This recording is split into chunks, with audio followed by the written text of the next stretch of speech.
Hi, my name is Alexis. I'm a relationship counselor and my job is to help you get back with your ex. In this video, I'm going to explain 6 reasons why no contact works on everyone. I'm going to list basically the psychological mechanism that we're using. It's based on neuroscience, it's based on studies about how we react to silence, how we react to that lack of communication with our partner. I'm going to list those 6 things after the jingle. I get my exback.com. Everyone deserves a second chance. The first reason is that we are wired to respond to loss. This is how we've been, it's in our DNA, it's on our nature. And when your ex broke up with you, they thought that they would still have you in some shape or form. Very often we hear from our ex, we should stay in touch, shall we stay friends? And by being silent, by offering them that radio silent behavior, they lost. And they expected something and they don't have it. You take away their freedom in a way to talk to you. They decided to end the relationship and maybe they just wanted to end the relationship, stay friends, stay connected, have you around. By being really strong and mature with the decision and saying like, no, I don't want this, I don't want to be in touch with you, it doesn't work for me, that's not what I want. You're showing them, you're really tapping into that deep desire to speak with someone, to speak with the ex, because very often dumpers, they want to break up, but they still want to be friends. So by doing that, you create that discomfort within themselves. The second reason is predictability and unpredictability. Similar to what we discussed before. By not reaching out, you have satisfied their need for unpredictability. In a way, in relationship, and very often, especially in the beginning of a relationship, when it's not predictable, so everything that's predictable is boring. And very often, and maybe that's the case for you, if you've been together for years, things get a bit boring because it's predictable. Love becomes predictable, it's routine, it's day to day. Now, by offering them something unpredictable, they expected you to reach out, they expected you to be clingy, to call them, to text them, to try to talk them out. You basically caught them off guard.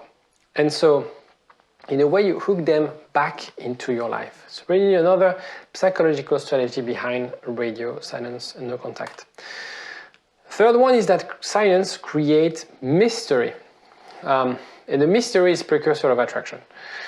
That information gap, people hate when there's a void, they hate when there's a gap, they want to fill it.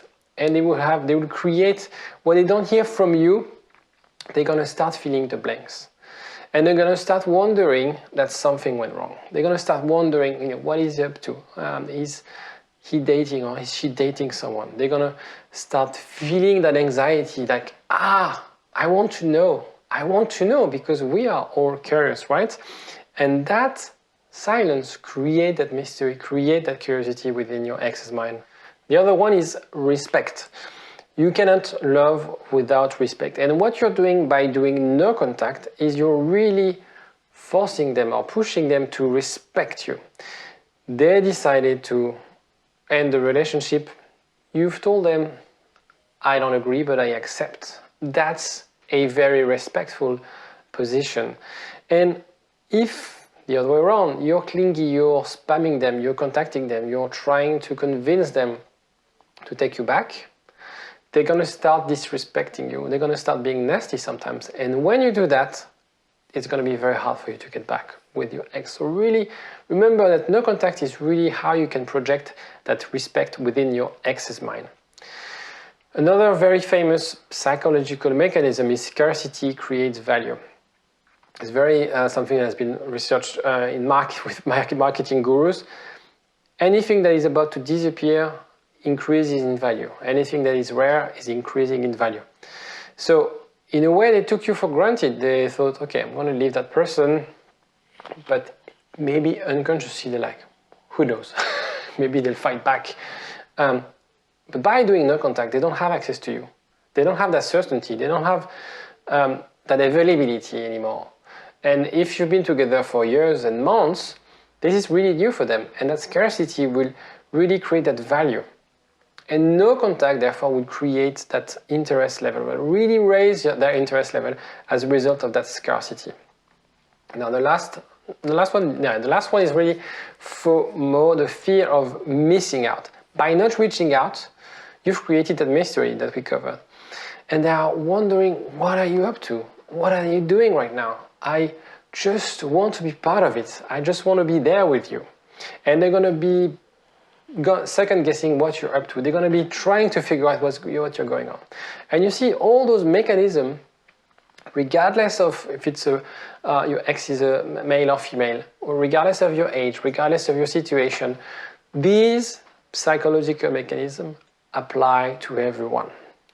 And so if you're wondering whether you should do no contact or not, well, just look back at those signs, at those psychological mechanisms.